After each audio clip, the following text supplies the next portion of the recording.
my fin fillets are all solidified here, and it looks pretty good. There's some bubbles in the epoxy, but that shouldn't really cause any problem. And we're almost ready to send this out for paint. I don't really send it out, but go to the next room. But before I do that, I'm going to go ahead and drill the screw holes for our rail buttons. Alright, now we've got two parts to this. So for the aft rail button, we're going to put in a 5/64 hole down here toward the aft end. And what we need to do here is measure from the aft end to the centering ring. So here I'm going to take my ruler, and I'm just going to press that in until we get to the ring itself. Stick my fingernail here. So that's right at 2 centimeters. Now the thickness of the centering ring is 1/4 inch or 6 millimeters. So I need to add half of that. So I'm going to go up here to 2.3 millimeters. Okay, and I'm just going to put a little mark right here. So that's where that screw hole is going to go.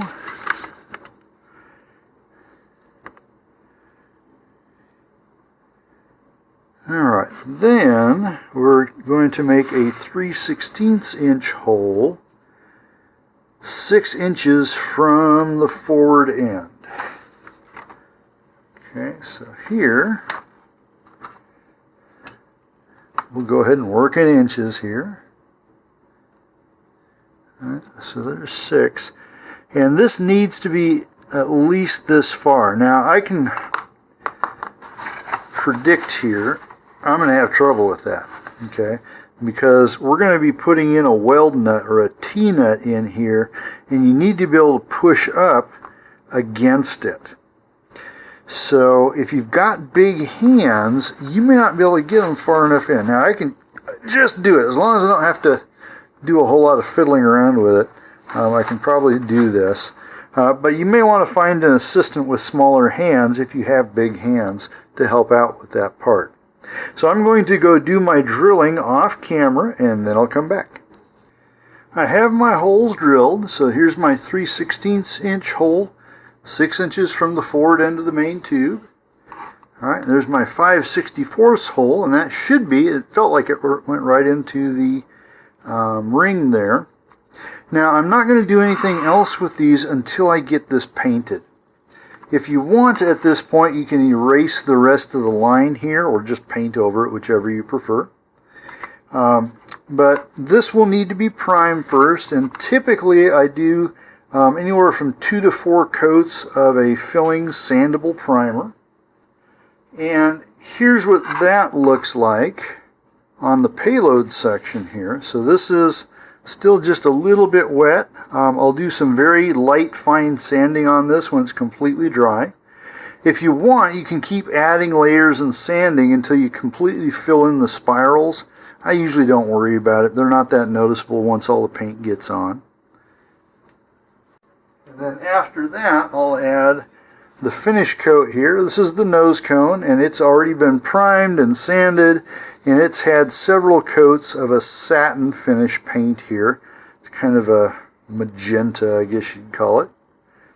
Okay, so I'm going to be off camera for a bit. I won't show all the in-between steps with the main part of the rocket here, as you just saw them with the upper part. So I will prime this and paint this, and then when that's all done, I'll come back. I'm actually coming back early. I haven't got this all painted, obviously, because one of the things that the primer does is it can show any of the imperfections that might be hidden. And so after I did the priming here, this is normal, this will sand down, but I've got a bubble in the epoxy that it actually popped and left a divot there. I've got a little bit of bumpiness here that can be sanded. That one looks pretty good, but over here This looks like maybe I caught my fingernail or something in the epoxy and didn't notice it, but there's a pretty good gouge there. And so we're going to fix these. Now part of it's going to be sanding, but part is going to be the addition of some of this plastic model contour putty. This is really good for filling in small imperfections and such. And so I'm going to do a little bit of trim right in here. So I'm going to take my model knife here and just going to bend that up, and I'm just going to cut that little tab off. And we'll fill in that little hole there with the putty as well. Now you can either sand the fins here before doing the putty or after. I'm going to do it after and just sand everything at once. Alright, use one that's already opened here. This is really easy to work with, although you have to be fairly quick with it. It starts drying almost immediately. So just put some in the trouble spot there, and then you can just smooth this in. And it dries in about half an hour to an hour, and then you can just sand it out. You can also use this to build up your fillets, although with it drying so quickly, you may find that if you have it really thick, it may crack. And so most people for high power fillets will use an epoxy paste. Okay, so that should do it for those two. I'll let those dry, and then I'll go back to sanding and priming. Here I have the finished paint, and so I've gone with this kind of a aquamarine blue here for the body, and then the magenta for the payload section and the nose cone. It actually looks really cool all together here. It does have a satin finish, so you don't have all the shininess here. I'm going to put this part aside. Okay, and at this time we can go ahead and do the rail buttons for it. Okay, so here's what it comes with. We've got a T-nut or a weld nut here, and that'll go on the forward one with this screw, and then the aft one simply has a wood screw with it. All right, so I'm going to do the aft one first, and I'm going to start here. Lift the camera a little bit, and I'm just going to thread this in first.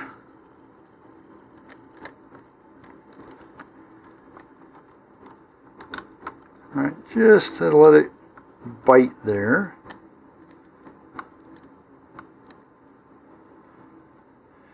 Okay, and now this is going to go over like this, and then we'll put this back on like such. Alright, and it's a good idea to put just a little bit of epoxy in there. Alright, I have the 15-minute epoxy made up. I'm just going to put some here in the hole. Alright, and then I've got my wood screw through the rail button here, and I'm just going to re-thread that in. Now some people like to have the button loose so it can turn. I don't think that makes a whole lot of difference. I prefer to have mine on there snug and not going to come off.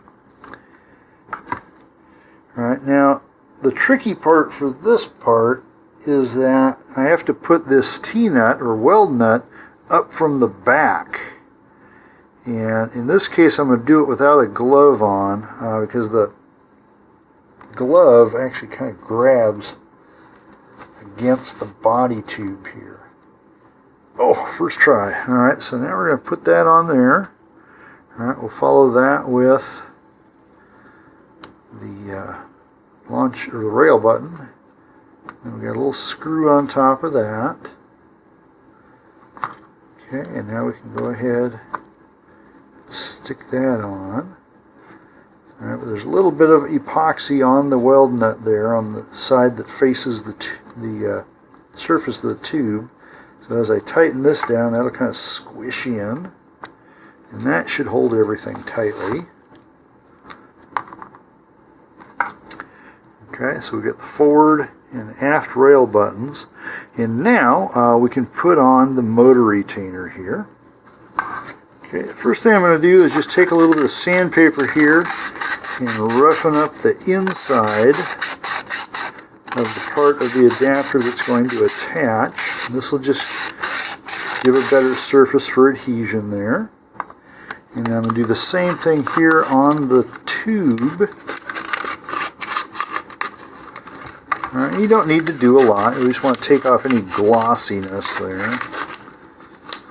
So we've got a rough surface to hold on to.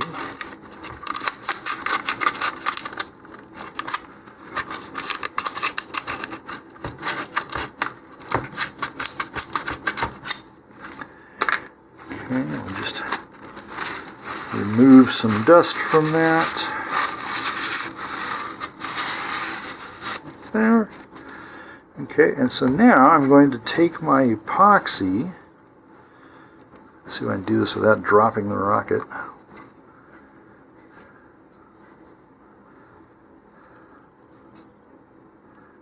Okay, and we're just going to run this right around. Looks like my epoxy is just starting to set here, so we're going to be quick about it.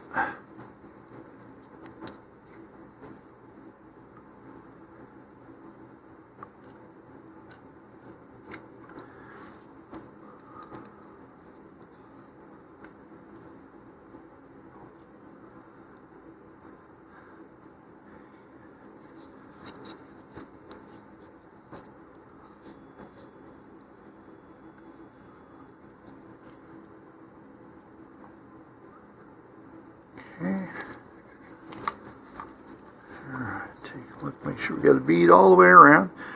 Okay, now this part with the rim goes toward the aft. So we're just going to put this on and turn it as we go. Okay, and let that seat. And now I'll just set this aside and let the epoxy harden. Now, one thing I almost forgot to do here is that we need to put in a vent hole. And this just allows the pressure to equilibrate as this goes up in altitude. And this needs to be in the parachute area somewhere. And what I'm going to do is just put it opposite my launch rail button there. And so they recommend an 1/8 inch hole. And so I'm just going to take this off camera for a bit, drill a hole in it, and I'll be right back. So here's my vent hole. Now you can do this before you install the parachute or you do it after. Just make sure that you don't have the parachute packed in here when you're drilling, or you're likely going to tear up your parachute really badly there. The last structural part we need to do is attach the other end of the shock cord to the screw eye here, the eye bolt on the payload section. Now the simplest way to do this is you could just tie it on there. Okay, but I prefer to be able to unhook things and disassemble it, so I'm going to use a quick link there. Now recall also that the kit does not come with a parachute, nor does it come with a parachute protector. And so you'll have to add those yourself. The parachute protector is optional. You can use dog barf in place of it, but I found they're really useful. And so I'm going to make mine so that I can easily change my chute protector out as well as my parachute. For the quick link, we'll need one that's large enough to fit over the eye bolt here. So this is a 3/16 inch one, or about, 4.5 millimeters, something like that. Okay. Here I've got a parachute protector. It's kind of sloppy looking, but it does the job. And so I'm just going to thread that over the free end here.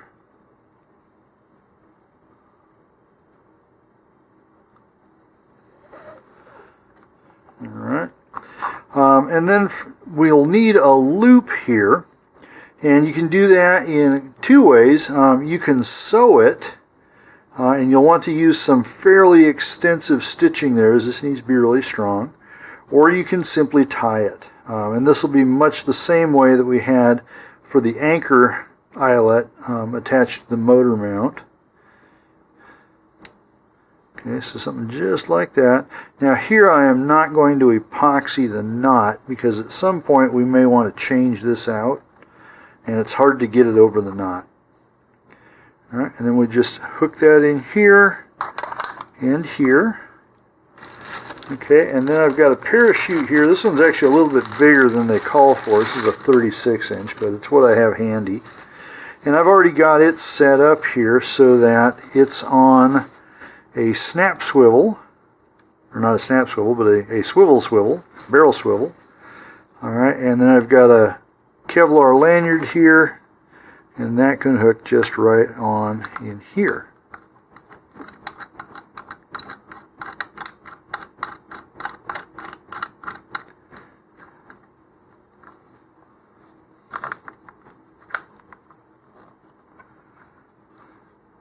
Okay, make sure that's good and tight there. Okay, this really isn't folded for deployment. I'm just going to use this to show. Alright, then we would take our parachute protector, wrap that around there, put our shock cord back in. Again, I'm not prepping this for launch, I'm just prepping it for storage. Alright, and we're going to put that down in there. Alright, and then hook this on.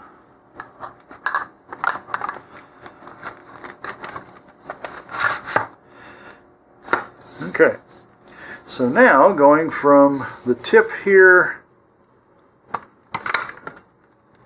it's really crowded under this. Alright, and then down here where we've got our motor retainer in place. Okay, and then here I've got the actual retaining ring that's going to thread on top of there. Okay, now the nose cone here, unless you're prepping this for dual deployment, you're going to want this snug. Okay, and if you're just going to use this as a payload bay, I would actually recommend putting on a couple more of these plastic rivets here. Probably just, you only need 2 of them here, but that way you don't have the chance of the nose cone coming off. You can just use masking tape to give it a more snug fit, but the way this is built, where the contact is being made just by these 2 rings here, you're going to want tape around both of those.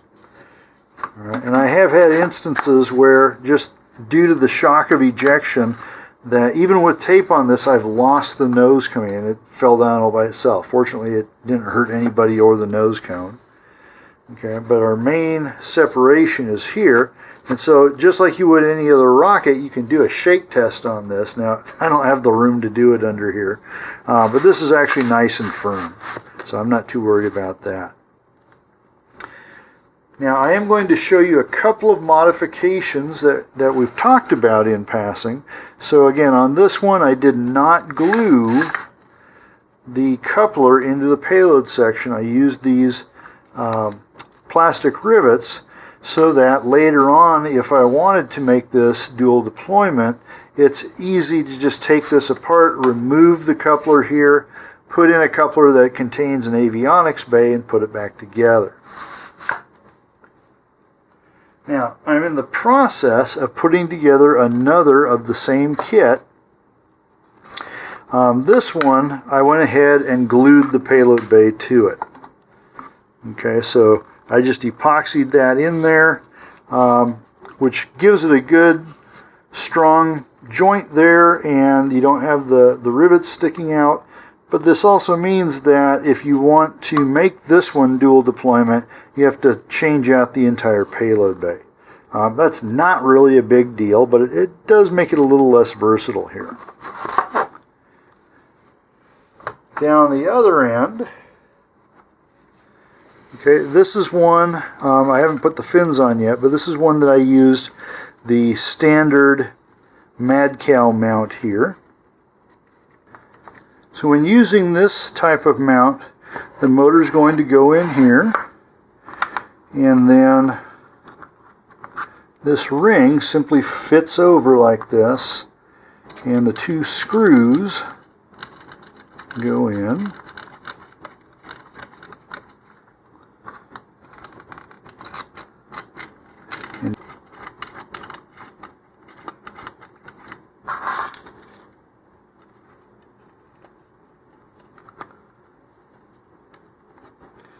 Okay, and actually this can pretty much be done just finger tight there. If I were to tighten those any more, this would bow up a lot. You can see it's kind of bowing a little bit there. Alright, but that's actually more than sufficient to keep the motor in during ejection. Okay, with that, I will say that this is about done, and I hope you had a good time building this. Have a great flight and a safe recovery, and please stay tuned for more of my videos.